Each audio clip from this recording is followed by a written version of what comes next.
Assalamu alaikum. Assalamu alaikum. My name is Engineer Hafiza Saeeda Ishrat Ramati and give you the lecture which is related to cell cycle. So we will discuss in this lecture we will discuss mitosis. So what is mitosis? Basically, it is a type of cell division. Okay, in which the one cell divides into two identical daughter cells. It occurs in several stages, each stage describing a stereotyped set of changes in cell content and structure. In this article, we will look at the stages of mitosis and clinical applications of mitosis basically. तो basically mitosis एक cell type की ऐसी division है, ऐसी cell division की ऐसी type है जिसके अंदर सेल डिवाइड होता है टू डॉटर सेल्स के अंदर, यानी कि पेरेंट सेल डिवाइड होता है टू डॉटर सेल्स में, और दोनों डॉटर सेल्स अपने पेरेंट सेल पर बिल्कुल आइडेंटिकल होते हैं, यानी उनका जो न्यूक्लियर मटेरियल होता है वो भी बिल्कुल सेम होता है और जो साइटोप्लाज्मिक कंटेंट होता है वो भी exactly same like the parent cell. Okay, so why we need mitosis? So there are the reasons for mitosis. Three main reasons हैं. ग्रोथ पर्पस के लिए, यानी कि अगर हमारी ग्रोथ है या सेल्स की ग्रोथ है या जब बच्चा छोटा होता है उससे बेसिकली अगर उसकी ग्रोथ है, ठीक है, तो या किसी भी बॉडी पार्ट या किसी भी टिश्यू या ऑर्गन की ग्रोथ है, तो बेसिकली माइटोसिस सेल डिवीजन का प्रोसेस वहाँ काफ़ी जो है वो कारआमद साबित होता है। ठीक है, रिपेयर या हीलिंग, अगर हमारे बॉडी के अंदर जो है वो कोई डैमेज हो गया या कोई लाइक कोई ज़ख्म वगैरह हो गया, ठीक है, उसकी रिपेयरिंग वगैरह के लिए जो है वो वूंड्स की हीलिंग के लिए या रिपेयरिंग के लिए माइटोसिस बहुत ज़रूरी है। ठीक है, माइटोसिस तब होता है। और दूसरा क्या है, एसेक्सुअल रिप्रोडक्शन। ठीक है, वही वेजिटेटिव रिप्रोडक्शन जो कहलाती है, which is called asexual reproduction. So cell division by mitosis, basically हम सम एरियाज देखेंगे कि कहाँ कहाँ पे जो है वो माइटोसिस सेल डिवीजन हो रही होती है। तो सम सेल्स डिवाइड कॉन्स्टेंटली, ठीक है, कुछ सेल्स बॉडी के अंदर होते हैं जो कि डिवाइड कॉन्स्टेंटली हो रहे होते हैं। ठीक है, वो कौन कौन से, जैसे सेल्स इन द एम्ब्रियो, यानी कि जब एम्ब्रियोनिक स्टेज होती है किसी भी लिविंग ऑर्गेनिज्म की, तो यानी कि जो डेवलपिंग स्टेज होती है, ठीक है, तो उस वक्त जो है वो माइटोसिस बहुत इंपॉर्टेंट होता है, क्योंकि जो फीटस होता है, जो आपका अंडरगोइंग बेबी होता है, एनिमल होता है या लिविंग ऑर्गेनिज्म होता है, ठीक है, उनकी जो है वो ग्रोथ के लिए जरूरत है। स्किन सेल्स, ठीक है, स्किन सेल्स के अंदर भी जो है वो माइटोटिक सेल डिवीजन होती है। गट लाइनिंग सेल्स, यानी कि जो आपके स्टमक लाइनिंग सेल्स होते हैं, ठीक है, सो बेसिकली वहीं पे जो है वो माइटोसिस होती है। सेल डिवीजन वोकैबुलरी की अगर हम बात करें तो हम कुछ टर्मिनोलॉजीज जो है वो बेसिकली इंट्रोड्यूस करवाएंगे यहाँ पे, diploid and haploid. So basically cell division के हमारे पास दो टाइप्स हैं, mitosis and meiosis. So basically जो डिप्लॉयड टू एंड डिवीजन है, ठीक है, ये जो है वो आपके माइटोसिस के अंदर यूज होते हैं, एंड हैप्लॉइड एंड डिवीजन जो होता है वो आपका मियोसिस के अंदर होता है। बेसिकली डिप्लॉयड टू एंड जहाँ भी आप सुनेंगे तो आपको पता होना चाहिए कि it is what is diploid two n's, a cell with two chromosomes set in each of its cell, यानी कि हर सेल के अंदर जो आपका डॉटर सेल बना है, ठीक है, उसके अंदर जो है वो टू सेट्स ऑफ क्रोमोसोम्स मौजूद हैं। अच्छा, haploid and number of chromosome के मतलब है कि it is a cell, basically it is a cell with one chromosome set in each of its cell. ठीक है, और ये कहाँ पे होता है, all gametes sperms and eggs के अंदर होते हैं। सो बेसिकली सेल डिवीजन हमारे पास जो है वो क्या होती है, अगर हम इसके स्टेजेस देखें तो all living cells come from other living cells, we know that.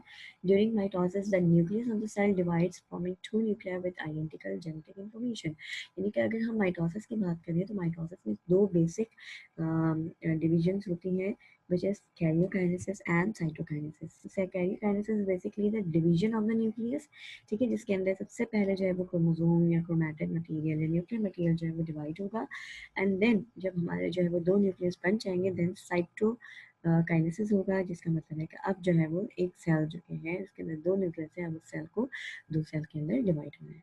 So basically अगर हम जो है वो माइटोसिस की जो है वो बात करें तो mitosis produces two genetically identical cells, ठीक है, जो आपके डॉटर सेल्स बनेंगे वो एग्जैक्टली आइडेंटिटी होंगे या कॉपी होंगे पेरेंट सेल के, यानी कि वो एग्जैक्टली जैसे पेरेंट सेल होगा वैसे ही जो है वो आपका डॉटर सेल होंगे। Mitosis is referred to in the following stages, ठीक है, अगर हम माइटोसिस के स्टेजेस की बात करें तो माइटोसिस को हम चार स्टेजेस में डिवाइड करते हैं। वो चार स्टेजेस हमारे पास है, prophase, metaphase, anaphase and telophase. So this is prophase, metaphase, this is metaphase, ठीक है, प्रोफेज को हमने दो सब स्टेजेस में डिवाइड किया है, early prophase and late prophase, ठीक है, then metaphase, then anaphase and then telophase. तो बेसिकली ये तमाम डिवीजन जो आपकी टीलोफेज तक है, जब आपके दो न्यूक्लियर बनते हैं, ये कैरियोकाइनेसिस के अंदर है।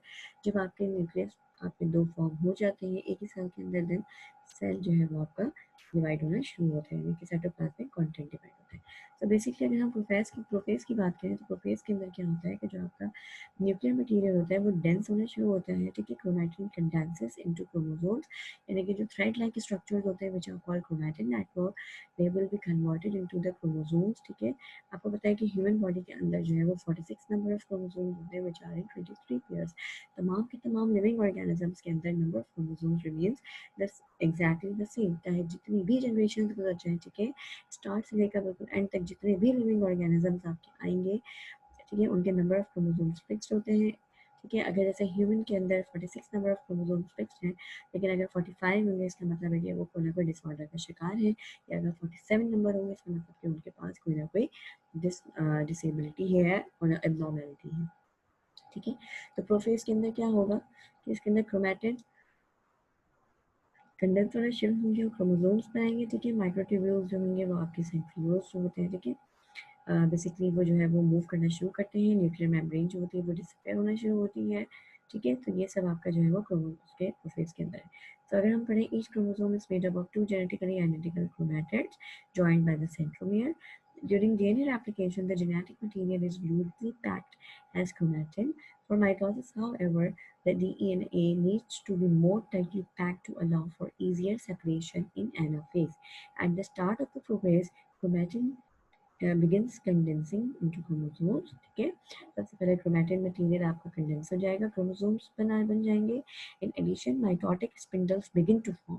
Mitotic spindles are structures made from microtubules that aid in the organization and arrangement of chromosomes. The spindle originate from an organelle known as centrosome, यानी कि जो सेंट्रोसोम होगा, ठीक है, वहाँ से जो है वो ट्यूब्यूल्स स्टार्ट हो जाएंगे बनना, ठीक है। Each cell in the mitosis has 2 centrosomes. During prophase the centrosomes begins to move in opposite direction, ठीक है। ये जो सेंट्रोसोम्स हैं ये भी जो है वो ऑपोजिट डायरेक्शन में मूव करना शुरू करेंगे, बिल्कुल एक इस पोल पे पहुंच जाएगा और एक इस एंड पे पहुंचने वाला होगा। सो अगर हम सेकंड स्टेज की बात करें विच इज मेटाफेज, मेटाफेज में क्या हो जाएगा कि chromosomes line up along the metaphase plate. जो प्लेट है जिसको हम इक्वेटर कहते हैं, यहाँ तमाम के तमाम क्रोमोसोम्स जो है वो अरेंज हो जाएंगे, ठीक है, which is a imaginary plane. At this stage, the chromosomes align upon the theoretical line which is known as metaphase plate. यही metaphase plate है जिसको हम equator भी कहते हैं, ठीक है। Furthermore, the centrosomes have oriented themselves to opposite ends of the cell. At this stage, the cell will check that all the chromosomes are aligned, ठीक है। इस स्टेज के अंदर सेल्स चेक भी करते हैं कि तमाम क्रोमोसोम अलाइन हुए हैं या नहीं हुए along the metaphase plane with their kinetochores correctly attach, यानी कि जो इनके सेंट्रोमियर है, ठीक है, यहाँ से जो अटैचमेंट हुई है या नहीं हुई, ये भी सेल जो है वो इसी स्टेज के अंदर चेक करते हैं। This helps to ensure sister chromatids are spread evenly. क्यों? क्योंकि जब एनाफेज के अंदर ये जो स्पिंडल फाइबर्स हैं ये जब पुल करना शुरू करेंगे क्रोमैटिड्स को ऑपोजिट डायरेक्शन के अंदर, तो हाफ नंबर ऑफ क्रोमोसोम्स जो है वो ऊपर आने चाहिए और हाफ नंबर ऑफ क्रोमोसोम नीचे आने चाहिए, यानी कि अगर 46 number of chromosome in 23 pairs यहाँ पे अटैच हुए तो 23 क्रोमैटिड्स ऊपर जाएंगे एंड 23 नीचे जाएंगे।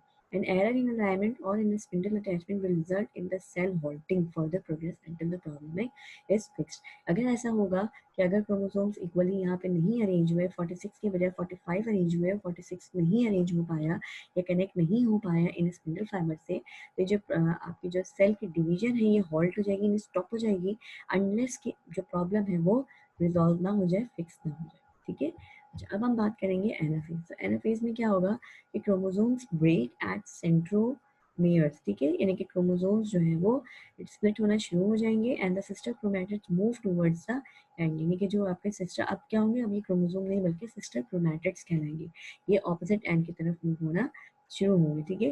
During this stage the central chromatids are pulled to opposite end of the cell, the spindle fibres contract breaking the chromatids at the centromere, ठीक है।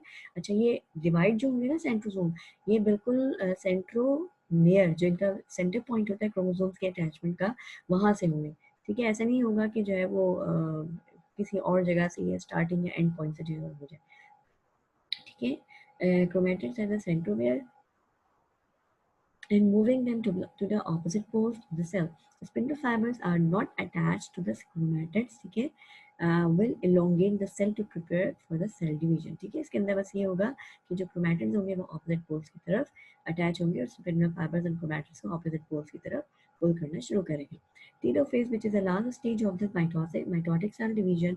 ठीक है, telophase and cytokinesis, what is it? क्या होता है? Nuclear membrane reforms. अब क्या होगा कि जो आपके क्रोमैटिड्स होंगे जब वो ऑपोजिट पोल्स की तरफ पहुंच जाएंगे तो न्यूक्लियर मेम्ब्रेन जो है वो दोबारा से बनना शुरू हो जाएगी. ठीक है, न्यूक्लियोलाई रीअपियर्स. न्यूक्लियोलाई जो है वो हर न्यूक्लियस के अंदर दोबारा से बन जाएंगे. Chromosomes unwind into chromatin. Again अब क्रोमोसोम्स जो है वो खुद को अनवाइंड कर देंगे. ठीक है, और वो क्रोमैटिन मटेरियल के अंदर या जो थ्रेड लाइक स्ट्रक्चर्स है क्रोमोसोम्स के उसमें कन्वर्ट हो जाएंगे. ठीक है, in this phase, the cell has elongated and is nearly finished dividing. Cell-like features begin to reappear, such as reformation of the two nuclei, one for each cell. The chromosomes decondense and the mitotic spindle fibers are broken down.